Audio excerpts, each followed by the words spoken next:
I think that is super stupid for every reason except one.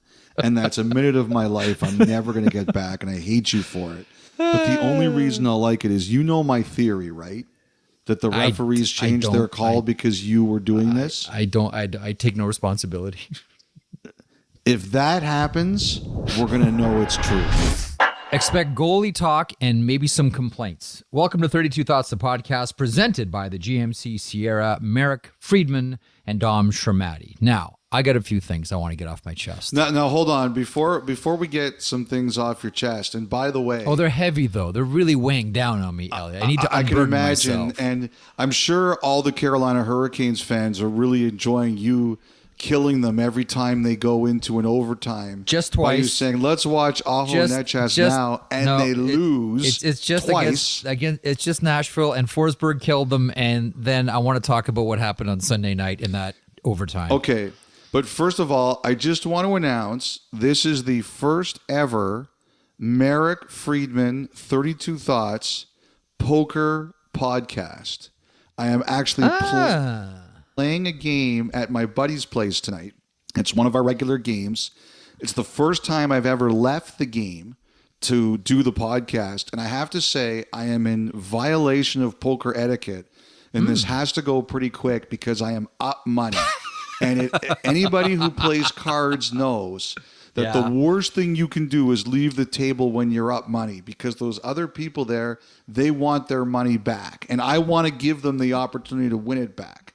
I once played with a guy, and you know who you are if you're listening to this, who left the table after winning money to talk to someone, and he was lucky he left with all 4 of his limbs. I don't want that fate to fall to me tonight, so I got to get back and give these people a chance to win their money back. First of all, I'm very impressed at something that you do on a consistent basis, and you've taken it to a whole new level today. You know what that is?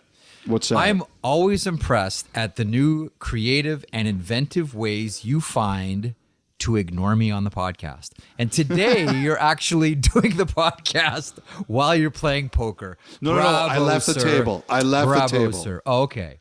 Well, then I left the table. Give me a quick chance to grouse about something, and then we'll get to actual news and things that happened over the weekend. Okay. As Elliotte mentions, yes, I've been tweeting about the Aho Netchas overtime show, which has been really good. It's just the last 2 times, Friday and then Sunday, they didn't really get a chance to touch the puck. And Sunday specifically, for all of you people out there, for everybody who grouses about the endless neutral zone regroups and how overtime has become very boring and staid. And it's just, playing percentages and can't waste a shot and possession and circle back. I don't know, Elliotte, if I've ever seen a 3-on-3. And listen, people track these things. They can tell me if I'm wrong. I think that is the most that a team has controlled the puck in overtime, but controlled it in their own zone. Washington owned the puck and just did circles in their own zone the entire time. Now, I thought to myself, okay, maybe that's because Carolina defensively is so good, and they are. They are exceptional, and a great play by Brady Shea on the goal line to save it for the Carolina Hurricanes. They're great tactically. So maybe that's one thing. And then the other thing I thought of, well, maybe they're thinking to themselves, let's just get to the shootout, because Darcy Kemper is perfect in the shootout this season. For all those people that grouse about the overtime and say that it's become boring, that overtime was a protein shake for them.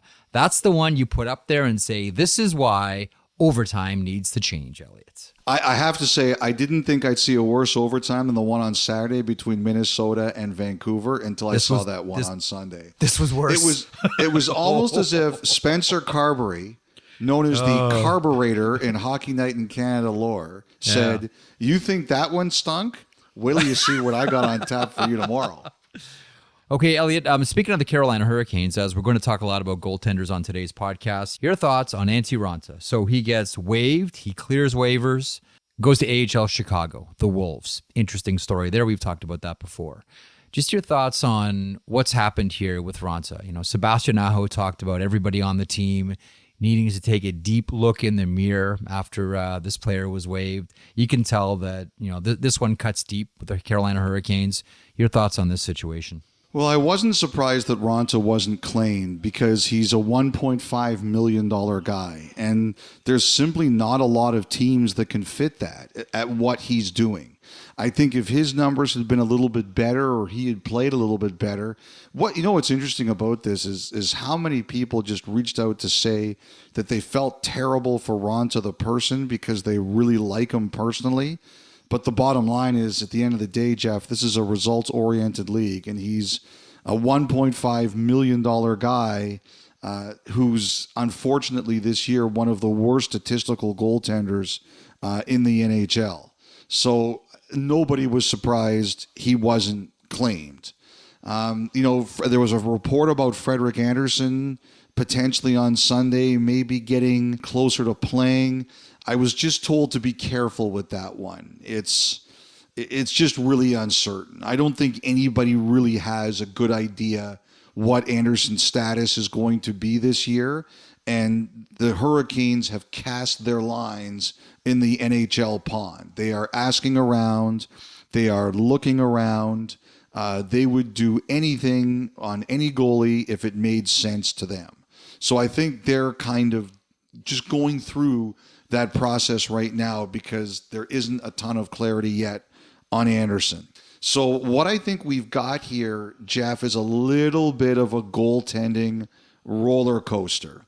They've got the teams with 3 goalies. Detroit, it doesn't sound like Yzerman is too interested in breaking up the 3 goalie routine right now. Of course, I'm always terrified to say that with Yzerman because he's the kind of guy who, out of spite, would then trade one right after the podcast ended.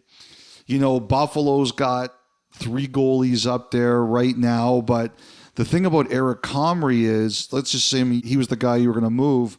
He's at 1.8. And I think that just like Ronta, it makes him very difficult to move. I definitely think Montreal would do something if it made sense for them.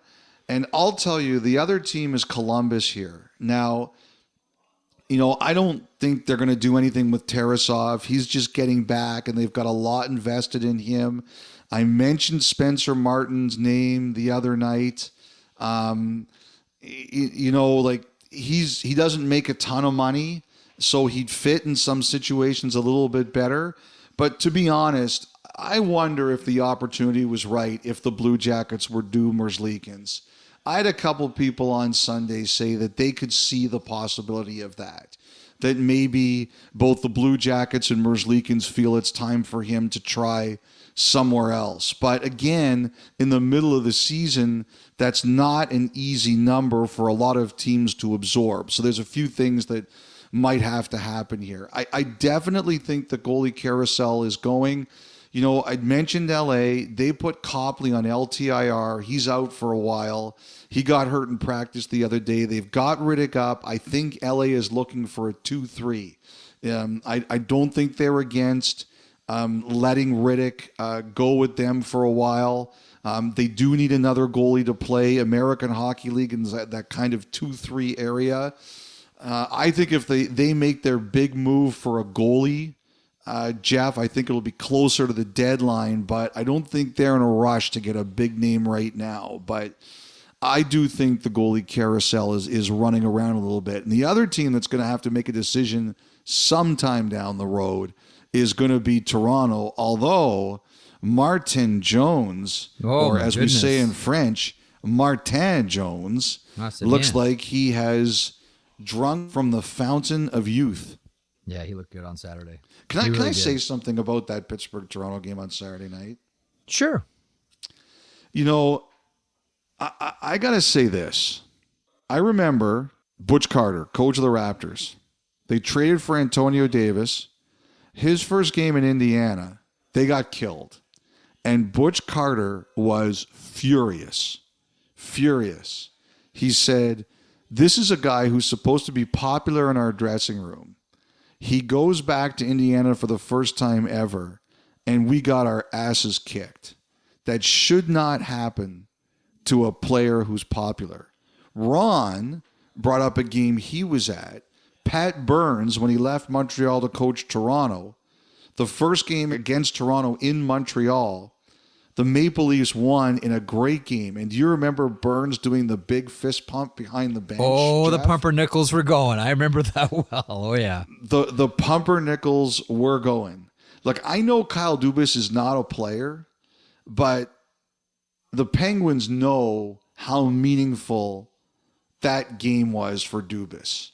He may deny it, and he probably would deny it, but I don't believe it because I know how I would feel, and I think I'm like most people. That was a bitter divorce. It was one of those divorces that they make a movie out or turn it into a Netflix miniseries. It was a bitter divorce. If I was in Dubas's seat, and again, I'm not talking for Dubas, I'm talking for myself, it would have killed me to see the team lose that way in my first trip back to Toronto. And if I was a player, I'd feel terrible. I really would. I would be embarrassed because you know the high fives that are going on in the Toronto suite as that one's going like that. I'd feel bad if I was any member of those Pittsburgh Penguins, but specifically any of the new members of the Pittsburgh Penguins that Kyle Dubas brought in. Those were the ones that I thought about on Saturday. Because I'm like you, I'm watching this thing and I'm thinking, you know, the sidecar story to all of this is Kyle Dubas's team returns to Toronto. And no matter what happens, that is going to be a story. Whether the Penguins win or the Penguins lose, the Penguins trounce the Maple Leafs or get stomped themselves. And that's what happened. For all those new players that Dubas brought in, those were the guys that I was thinking of. Those were the ones. And listen, I did think that Martin Jones played real good on Saturday. Happy for him. And I guess the Maple Leafs were lucky that he didn't get claimed on waivers when they sent him down. A couple of more things about goaltenders. One team specifically that I wonder about, and listen, you talk about the Carolina Hurricanes feeling bad for Antti Raanta, the person. I get that. And I think a lot of people felt bad for Jack Campbell, the person. He's struggling in Bakersfield. That's not exactly a secret. Pulled again on the weekend. I know he's having a tough time. Yeah. Again, you cheer for the person, just one of the great guys of the game, and that's true. Ask anyone who's ever encountered Jack Campbell. Yeah. But again, results-oriented business, etc. What about the Oilers and a net-minding conversation/decision? Well, Calvin Pickard had won the first two games, right, and he played really well. And, you know, they did not have a good game on Saturday night. I don't think you should overreact to one game. But the whole team didn't have a great game. Like, they weren't very good. And, you know, it's tough when Florida goes 2 straight games without scoring and then they pump 5 past you, right? Like, it's a night you're sitting there like, what happened? Look, I have no doubt the Oilers are looking. No doubt at all. You know, the problem is, as you said with Campbell, they were going to call him up a week ago and he had a terrible start on the Saturday night, or it was 2 weeks ago. I think they were considering the idea of, do we ease him back in on the road as the Oilers are about to go on the road? And now he got pulled from a game on Saturday night. So, like, I think the Oilers, you know, I've said this a million times. People who've listened to this podcast, they've heard me say it. It was always about, let's bring Campbell back up. But he keeps on, unfortunately for him, he just keeps on struggling down there. Like the Oilers are sitting there saying, I don't know. I think they're a bit stuck. And I don't have a good answer on this one. Like, I was wondering if the Oilers would pick up Raanta. They were very guarded about it. Obviously didn't do it. I understand why they didn't do it.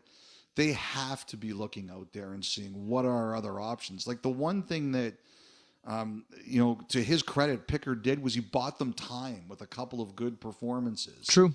Now, what are you thinking? Like, you don't want to burn out Skinner. What are you thinking? Oh, by the way, we should mention John Gibson. You'll love this. So John Gibson was phenomenal through 2 periods against the Devils on Sunday night, and he leaves because of an illness. I think he made 18 saves, and people are texting me, did Gibson just get traded to the Devils mid-game? And I wish I could show you the text I got when I checked it, and someone said to me, he's sick. honest. I'm not lying to you. Like, he's sick. Because they knew how this was all going to be taken. But, you know, Edmonton has to be looking here too. There's no question about it that, you know, we're getting close to the Christmas freeze. And, you know, someone said to me, the goalies are the most talk right now. And in addition to Gibson, Adam Henrqiue, who once scored a very big goal in that rink in New Jersey, had a hat trick against the Devils on Sunday night, sent up a tweet, always special to come back. I think he's probably someone who doesn't get enough attention. I think there's going to be a number of good teams looking at him down the road. He's an unrestricted free agent after the season. Good player. Now, I think there's some other teams that were, like, I'll tell you, Columbus, really tough week. You know, really tough week. That game in Toronto where they were very, very fortunate they got the win. Yeah, they got 2 points for each. Yeah, it would have been a disaster if they lost. And Saturday night, they had a really bad game at home. Elliotte, what's the old? You go back to that game against don't the ask you how, they ask you how many. Yeah. The old saying, you know, sometimes you paint a Picasso and sometimes you paint a barn. It doesn't matter. You take the 2 points and you go home. Come on. Sometimes Elliotte. You finger paint. That was finger painting. Fair. But you know what? You're right. They don't ask you how. They ask you how many. But I just sense among the fan base there in Columbus, there's a lot of unrest right now. Oh, yeah. I think St. Louis was looking around at some things. I think Columbus is really looking at some things. But the teams that are looking for goalies, because, you know, I think there's some teams here wondering how much longer can we go until we sort this out. And, you know, it was tough. Ronta, when he gave up that winning goal to Nashville on Friday night, you could see it. And I heard, you know, the way he was described in the dressing room after the game, you could see it. Like, sometimes teams have to be harsh. They have to say, we've given this enough of a runway and we can't let it go anymore. And Carolina was at that point. Okay, you mentioned a couple of things there that I want to pick up on. I want to get to St. Louis here in a second, but really quick, going back to that Edmonton, Florida game you talked about on Saturday, I'm of the belief that if the Oilers would have challenged the Montour goal, they would have won the challenge for one very specific reason. And I always look for Tkachuk was in the crease? Not just was in the crease, but how he went into the crease. Like, the puck wasn't anywhere near it. And what I've always been told by people who are in a position to explain things like goaltender interference, when you go in the crease voluntarily, i.e. not chasing a puck, not digging at a puck. Dan Goes Brown today? No. He's really good on it too, though. Yes. When you go in voluntarily, your liability goes way up. Yeah. Way up. And I saw that, and I thought to myself, I bet if they challenge this Montour goal, because Tkachuk goes in there. Now, did the defenseman nudge him in? That might be a point of conversation, but it looks to me like he goes in on his own. So your liability is sky high. I bet they would have won the challenge. Yeah, here's why I disagree with you, Jeff, because when I saw it live, I felt the same way. And, you know, Brian Spear, the producer of Hockey Night in Canada, we've been friends for 30 years. I said to him, I want to argue this because I think they should have challenged. And the other thing that happened was after it was 2-0 and they let the goal stand, Florida scores right away. So, you know, I mean, it was 3-0 anyway. But if you look at it from the overhead, Pickard runs into Nurse first, right? Mm-hmm. So if I was ruling on it, and admit I'm not the be-all and end-all of this, maybe Hockey Ops would have seen it differently. But if I was ruling on it, I would say Pickard wasn't able to make the save because he ran into Nurse and Tkachuk didn't even matter. And, you know, Brian Spear, the producer, you know, he could have showed that replay first on Saturday night instead of making me look terrible. But I think Spearsy was playing a practical joke on me. Yeah. I think because he ran into Nurse first, I don't think Tkachuk mattered. I don't. I still think Tkachuk would have mattered because it didn't allow him to move to his right. No, but the thing is, he was already stuck because he hit Nurse. I mean, who knows? I get that. I get that. Who knows? All I'm saying is, I would audit this one, but I think they would have had a good shot at winning the challenge. I get it. But that's the second goal, and you're saying to yourself, maybe if you're the Oilers, do you want to send a guy in the box if you fail? I get it. The St. Louis Blues. So the St. Louis Blues story was Jordan Kyrou.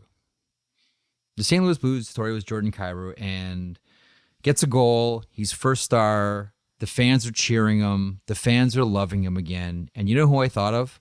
Who's that? Lou Schizas from ROB TV. Lou Schizas from Report on Business Television, who told me something a couple of decades ago when we were working together at 640. He was talking about making mistakes and what you do when you make a mistake. And he said, here's the rule you have to remember. I've never forgotten this. He said, when you mess up, fess up, and dress up. And that's exactly what Jordan Kyrou 100%. did. Lou, that is advice. to a T. When you mess up, fess up, and dress up. That's what Kyrou did, and they love him again for each. And you hear the cheers here tonight. You love these fans, don't you? It's awesome. I love playing here. I love this rink.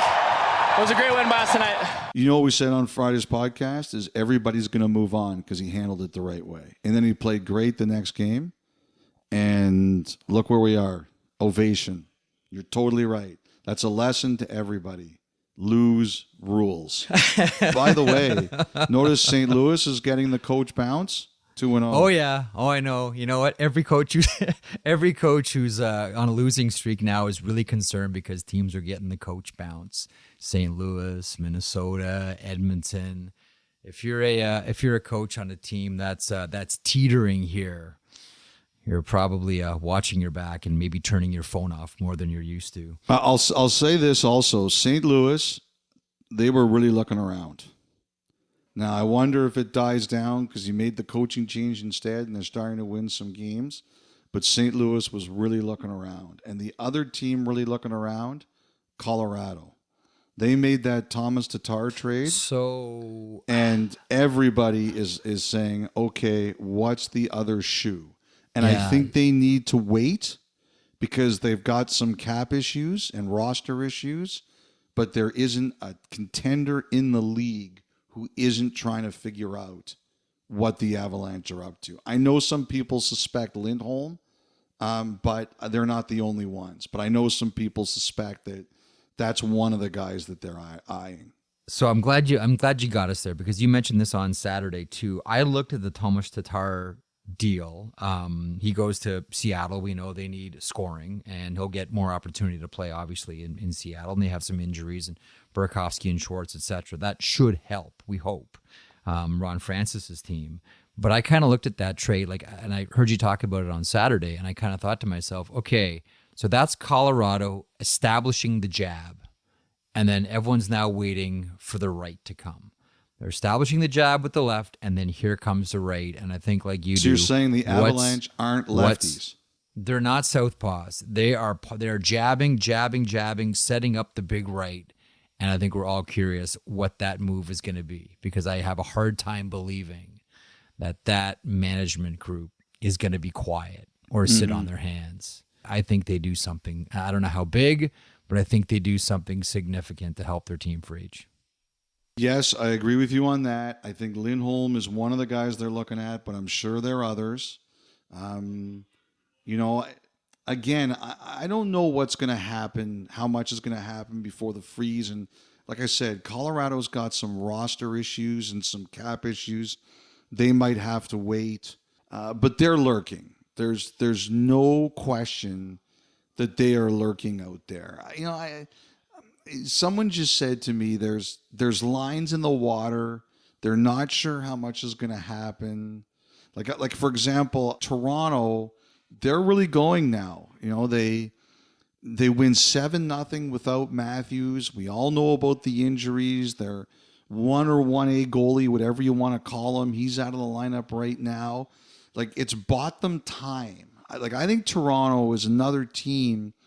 They're sitting there. I think they know exactly what it would take to get a guy like Tanev if they wanted to get him. But they're also sitting there saying, what else do we need? What other assets do we have out there? They're not interested in trading their 2 young Team Canada forwards, Cowan and Minton.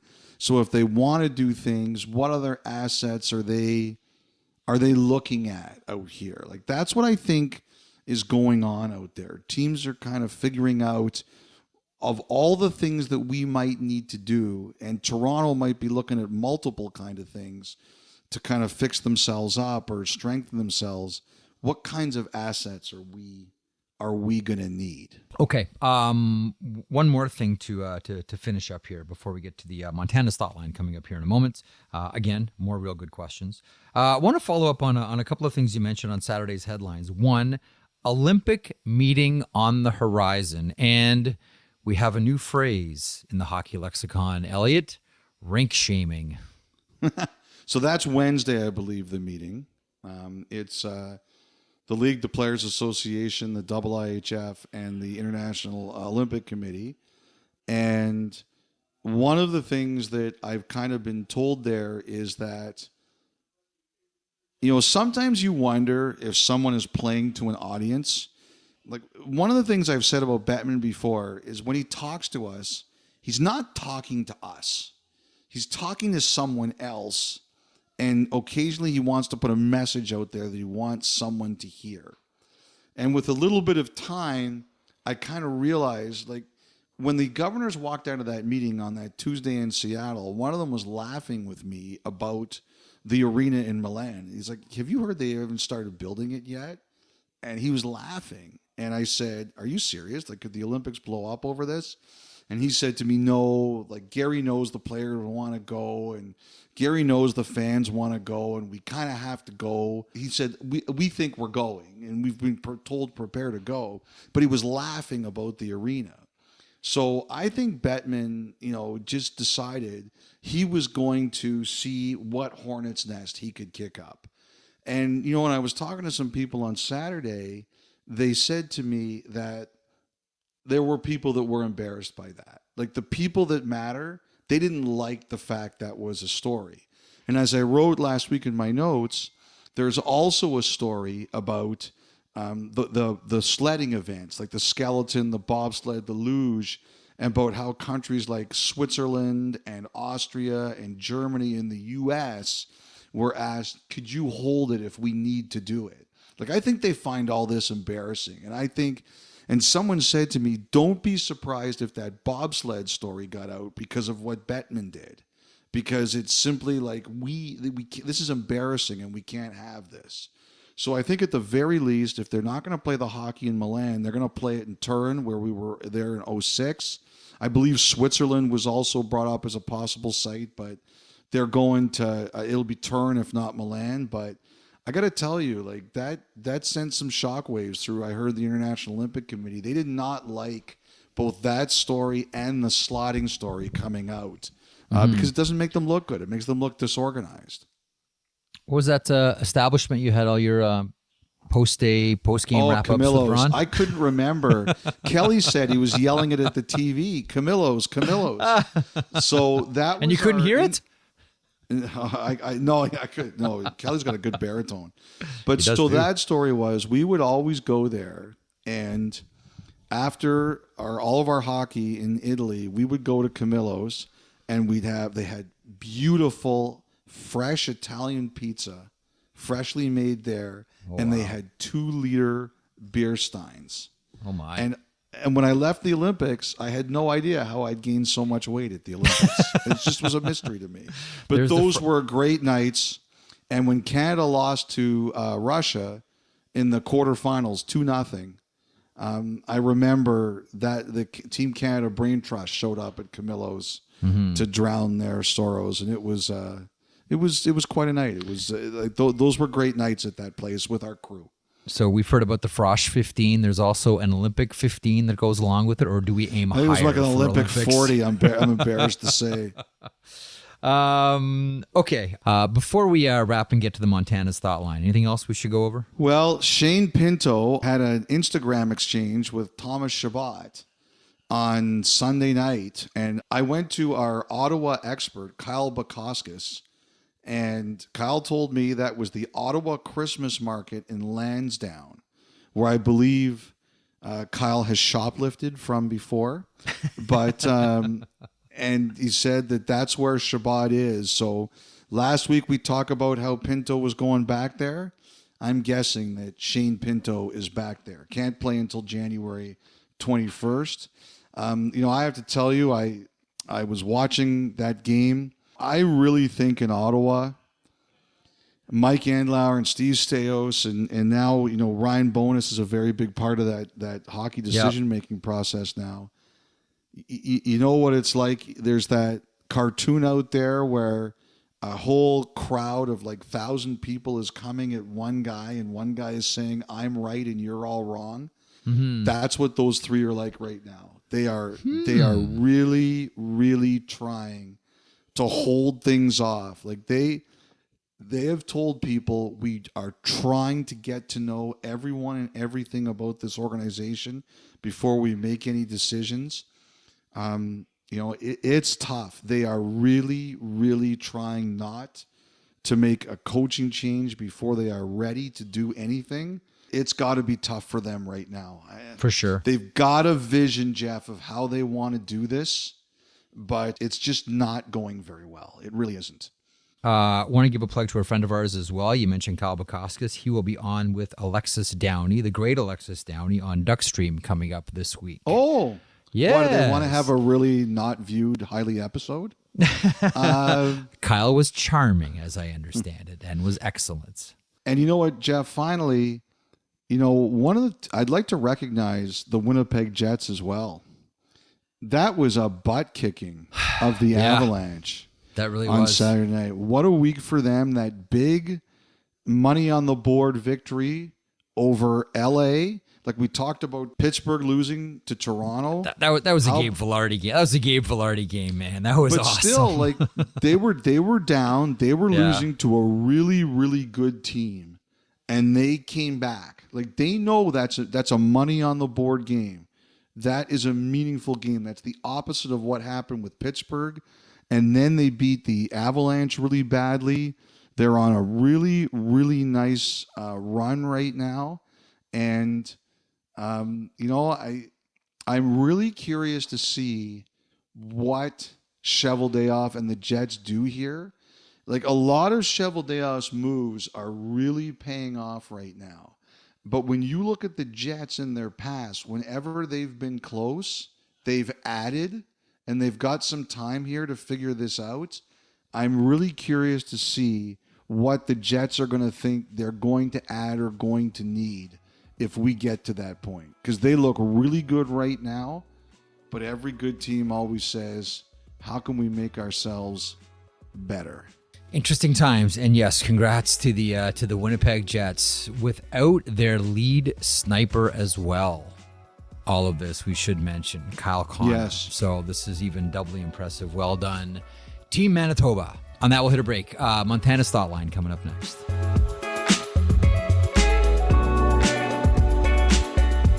Listen to the 32 Thoughts podcast ad-free on Amazon Music, included with Prime.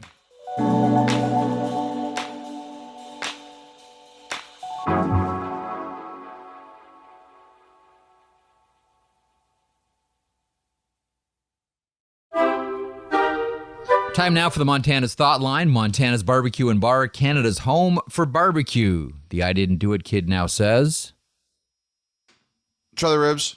32 Thoughts at sportsnet.ca. No giggle at the Simpsons poll. Jeez, Elliotte. That was 32 good. I have to say, that was really good. 32 Thoughts at sportsnet.ca. 1-833-311-3232. Please save a little place in your heart for the pecan salad as well. All right, we'll start with Scott in Edmonton. This one is right up your alley, Mr. I know everything about the salary cap, Friedman. Scott from Edmonton. I definitely don't. I can tell you that. Well, let's just see. Let's test that.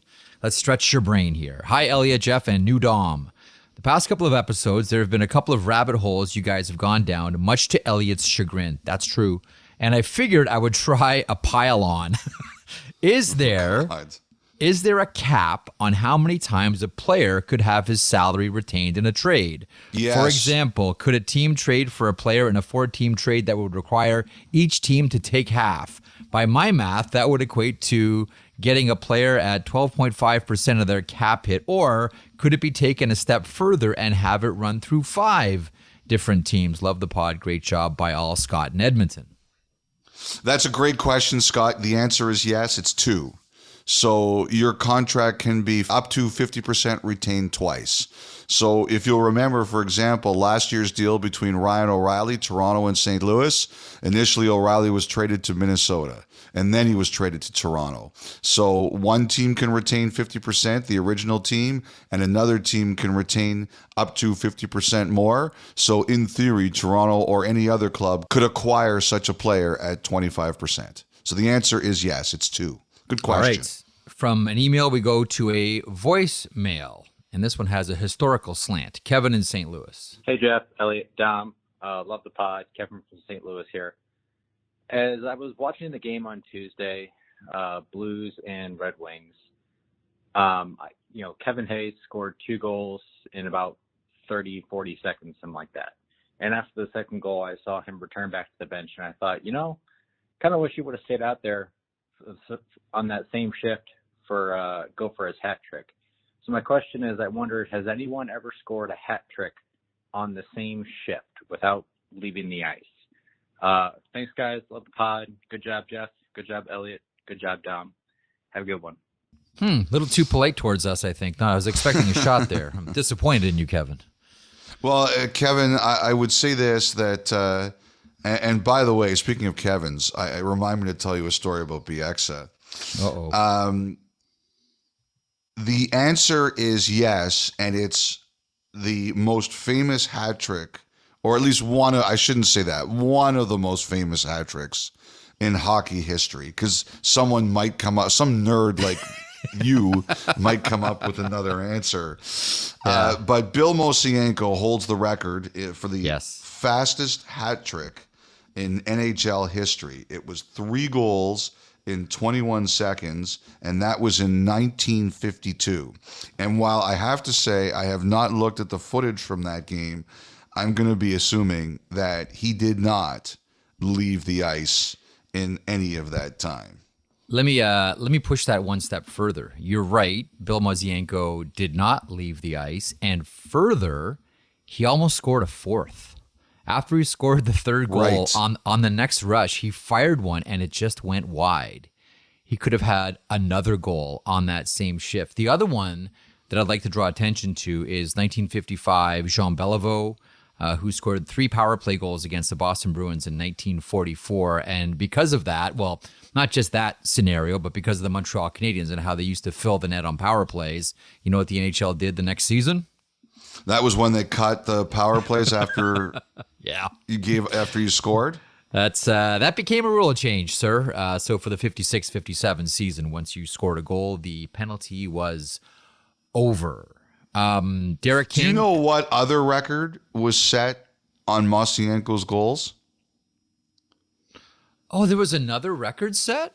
Yes. I actually learned this later when I had to introduce this player at a golf tournament. No, what was it? I'm curious. Well, on all 3 of those goals, Gus Bodner had assists. So he set the record for 3 assists in 21 seconds. Oh, talk historical to me, Elliotte. Talk historical to me. I love it. Derek King, by the way, I can feel your voice just softening. Oh, my voice all of a sudden has dropped an octave, Elliotte, when you get historical with me. I want to point out as well a couple of others.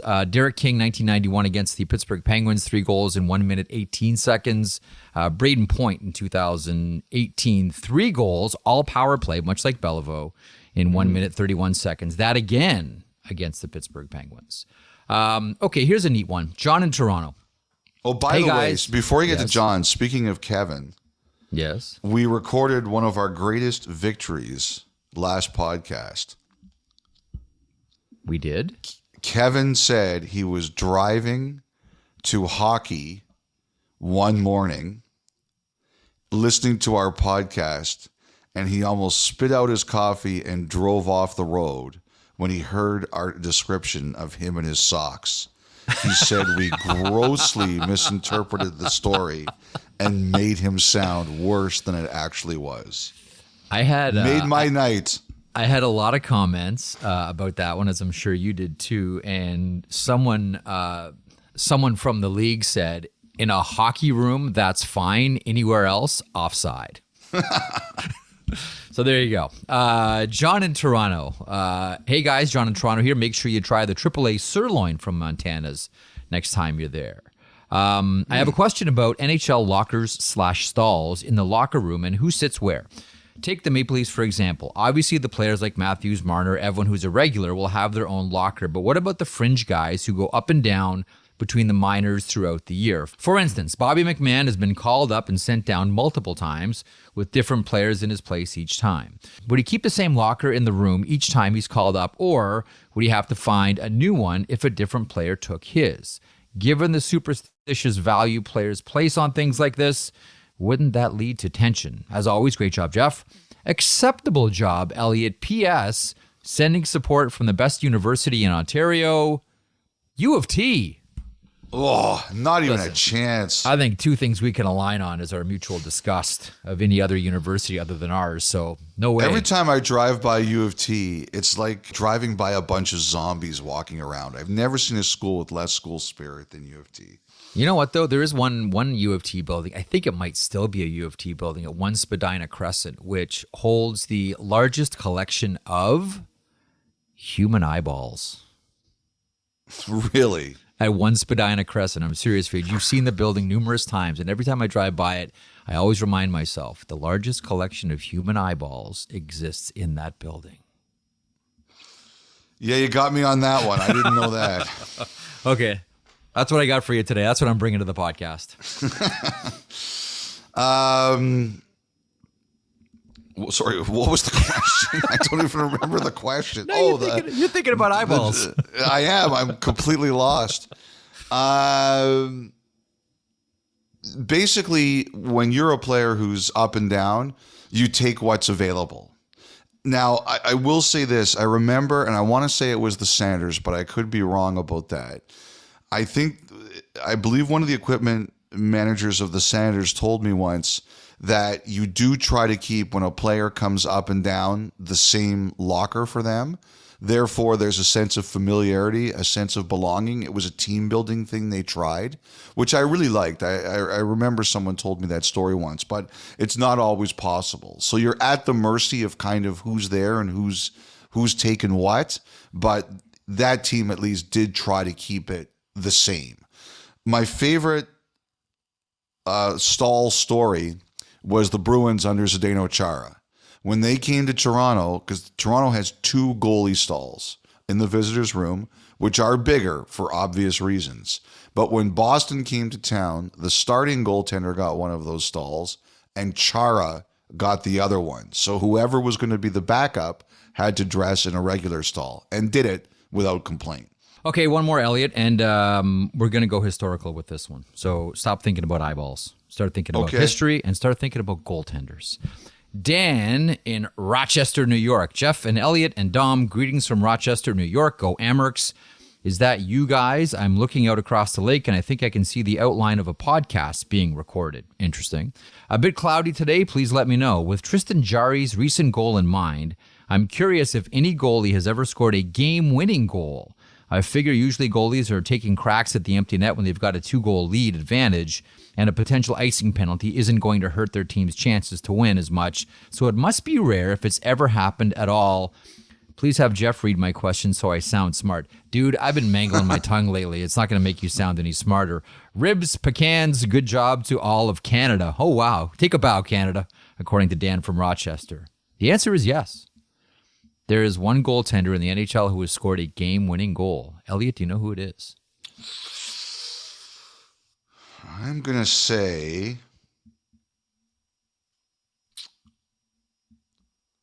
I don't remember any of these goalie goals coming in a 1-goal game, like where someone scored after, which made it the goalie goal, the winning goal. So tell me who it is. Martin Brodeur. And it's one that he didn't shoot the puck in the net. It's one where he was credited with the goal. Is it like the Jordan Stahl one where he shot in his own net? Yeah, it's like that. It's Martin. I think 2 of Brodeur's goals were own goals. So Marty Brodeur against the Philadelphia Flyers, February 15th, 2000. The goaltender of record for the Flyers that night was Brian Boucher. And actually, This actually winks at another sort of interesting twist to goalie goals. which is there's only been one goaltender to score a goal while his team lost the game. Do you know who that is? Let me think about that one. Well, first of all, on that Brodeur goal, the Flyers must have scored after Brodeur scored it, because that's the only way that can happen. Mm-hmm. Okay, in a loss. In a loss, there's only been one NHL goalie goal. Can I ask you something? Was the Billy Smith one that one? The one that was the first one? That was the very first NHL goalie goal, and it was in a loss. You're right. Good for you. Billy Smith against the Colorado Rockies, 1979, Rob Ramage. I was trying to think of one I remembered that wasn't at the end of the game, and that's the first one that jumped to my head. All right. Well done. You put your history cap on today for today's version of the Montana's Thought Line. Thanks to everyone who took part. 32 Thoughts at sportsnet.ca, 1-833-311-3232. Montana's Barbecue and Bar, Canada's home for barbecue. We're back to wrap up the pod in a moment.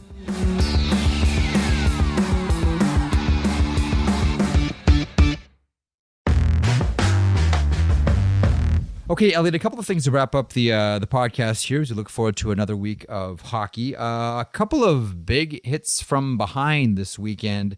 David Pastrnak, Jacob McDonald. Jeff, why does nobody listen to me? Why? Is it because I'm annoying? I don't. I can't speak for anyone else. Is it simply because I'm annoying? Like, my wife doesn't listen to me either. As we say, you give good headache. You know what's funny about this is What's that? Whenever I make a joke about my wife on this podcast, somebody from the family ends up texting her. So stop doing that, people. Elliott's talking about you again. She goes, "What did you say about me on the podcast?" "Oh, nothing, hon." Anyway, they could have cut this down at the beginning of last week. They didn't. There were a couple of calls during the week, and now we got two big ones at the end, Pastrnak and then Jacob McDonald. And they're not really guys that you would think would be guilty of this. But, hopefully the penalties that get people ejected is going to end this. But, I said last week they're going to have a bunch of calls to knock this off because it's just happening too much and we're getting too many guys hurt. It's just bad. Because then your sport ends up on CNN for all the wrong reasons, right? They might have to go to suspensions. And again, I don't like being the one calling for this because I like a tough game with lots of hitting. I don't like to see this. We're getting too close here. Lindgren and Malinsky, like when they were down, you're looking at this like this is not good. I don't know where this is heading. I don't. I really don't. Part of me just wants to say, you know what? It's an eruption that's happened over the last 7 days, and then it'll calm down and go back to the way that it was before. But Elliotte, I really don't have any idea. And I understand your idea of going to the suspensions, but to me, this is something the players have to do. This is something the players have to do. I look at it from the big picture. Again, I love a tough game. I love a tough, mean game. Just like when Kevin and I are working, I love a tough, mean broadcast. With smelly socks. With smelly socks. But I also worry about the way your sport looks, right? And this is a little phase right now where we're lucky that nobody is really getting hurt. And sometimes you just have to, it's like your kids, Jeff. Sometimes you have to dial down the temperature. Calm it down. In that Boston New York Rangers game on Saturday that you referenced, the Pastrnak Ryan Lindgren hits, there were a couple of interesting things there. There was some old school code in that one. And no surprise, it's Jacob Trouba who was invited into a fight by Trent Frederick and obliged because of the memory that Trent Frederick has of the slash. There's a lot of players that in that same situation would feel no obligation to answer for it, but not Jacob Trouba. I know there's a lot of people out there that really don't like Jacob Trouba. I get it. I understand it. He's a player that plays on the edge. I like Jacob Trouba. Yeah. And the old Good on school hockey person in me looked at that and said, you know what? Good on Jacob Trouba. I'm with you. Oh, and by the way, I don't think it's impossible that Matthew Poitras could end up going to the World Juniors from the Bruins. They kept a spot open. I don't think it's impossible it happens. The other thing, speaking of Trent Frederick, do you know what we got because of Trent Frederick on Saturday? Cookies? No. We have a goal. Now, hang on a second here. I don't want to talk about that. I want to talk about one idea that someone sent me this week and I absolutely love. No. So, for all of the officials, God help us all. Hang on, who want to say we have a good goal, that's fine. But here's the thing about we have a good goal. The word good is boring. Or as Jim Collins famously said, as a title of one of his books, good is the enemy of great. If you're going to dress up a goal by saying it's a good goal, take it one step further and say, we have a magnificent goal. We have a tremendous goal. We have a dynamic goal. We have a fabulous goal. What do you think of that, Freach? Because if you're going to describe the goal, really describe the thing. I think that is super stupid for every reason except one. And that's a minute of my life I'm never going to get back, and I hate you for it. But the only reason I'll like it is, you know my theory, right? That the referees changed their call because you were doing this? I take no responsibility. If that happens, we're going to know it's true. If there are any officials listening right now, if you want to give an indication that you actually care about what Elliotte and I talk about, the next time it goes to review and the goal stands, please, we have a tremendous goal. We have a magnificent goal. Jeff and I cannot change anything important, like get more teams in the playoffs, but we can change the stupid stuff. You know, the other thing, San Jose, they had a good, some pretty good games this week. Yeah. Anthony Duclair, healthy scratch on Sunday night. That's worth watching too. Yeah, pay attention there. Because Duclair can help someone.